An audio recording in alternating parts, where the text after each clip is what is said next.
কিন্তু ভাইজান, একবার খুইলা দেখলে কি হয়? যদি দামি কিছু থাইকা থাকে তাইলে তো আমগো ভাগ্য খুইলা যাইব। তোর ভাগ্য খুলবো আর আমার কপাল ভুরবো, তাই না? আমি কইছি না আইখা দে। চল, লাশটা এখন ভ্যানে তুলতে হইব। মতি অনিচ্ছা সত্ত্বেও বাক্সটা লাশের পাশে রেখে দিল। তারপর তারা দুজনে মিলে লাশটা ধরাধরি করে ভ্যান গাড়িতে তোলার জন্য নিয়ে যেতে থাকলো। ভাইজান, খেয়াল করছেন সবকিছু কেমন চুপচাপ হইয়া গেছে?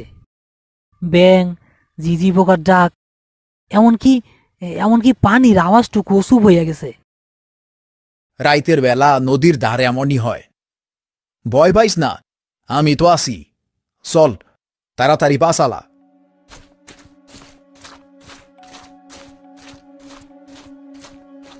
তারা লাশটা ভ্যানের উপর রাখল।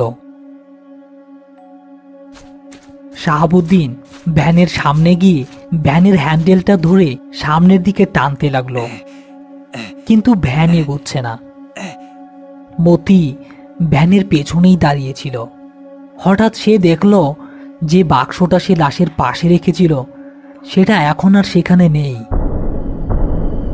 ভাইজান, বাক্সটা বাক্সটা তো ভ্যানের উপরে নাই।